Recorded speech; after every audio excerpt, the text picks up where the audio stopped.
ഇനി നമുക്കൊരു Thai chicken ഉണ്ടാക്കിയാലോ? General tea sauce chicken.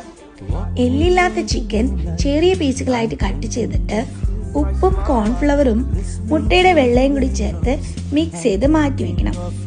എന്നിട്ട് കോട്ടിങ്ങിനായി 1/2 കപ്പ് മൈദയിലേക്ക് കോൺഫ്ലവറും കുരുമുളക് പൊടിയും ഗാർലിക് പൗഡറും ഉപ്പും ചേർത്ത് മിക്സ് ചെയ്ത് വെക്കാം. മാഗ്നേറ്റ് ചെയ്ത ചിക്കൻ ഈ മിക്സിൽ കോട്ട് ചെയ്ത് ചൂടായ എണ്ണയിലിട്ട് വറുത്തെടുക്കാം. ഒരു പാൻ വെച്ച് എണ്ണ ചൂടായി വരുമ്പോൾ അതിലേക്ക് അരിഞ്ഞു വെച്ച സവാളയും വെളുത്തുള്ളിയും ചേർത്ത് ഒന്ന് വഴറ്റിയെടുക്കാം. അതിലേക്ക് കുറച്ച് വെള്ളം ഒഴിച്ച് ഒന്ന് തിളച്ച് വരുമ്പോൾ സോയാ സോസും ഡാർക്ക് സോയാ സോസും ചേർത്ത് കുറച്ച് വിനീഗറും കൂടി ചേർത്ത് തിളപ്പിച്ചെടുക്കാം.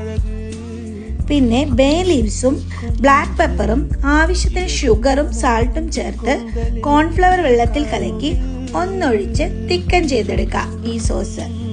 അതിലേക്ക് വറുത്ത് വെച്ച ചിക്കനും കൂടി ചേർത്ത് മിക്സ് ചെയ്തെടുത്തിട്ട് സെസമി സീഡ് ചേർത്താല് നമ്മുടെ തായ് ചിക്കൻ റെഡിയായി കേട്ടോ. ഇതാണ് General tea sauce chicken. Try ചെയ്ത് നോക്കൂ, എളുപ്പമല്ലേ ഉണ്ടാക്കാൻ.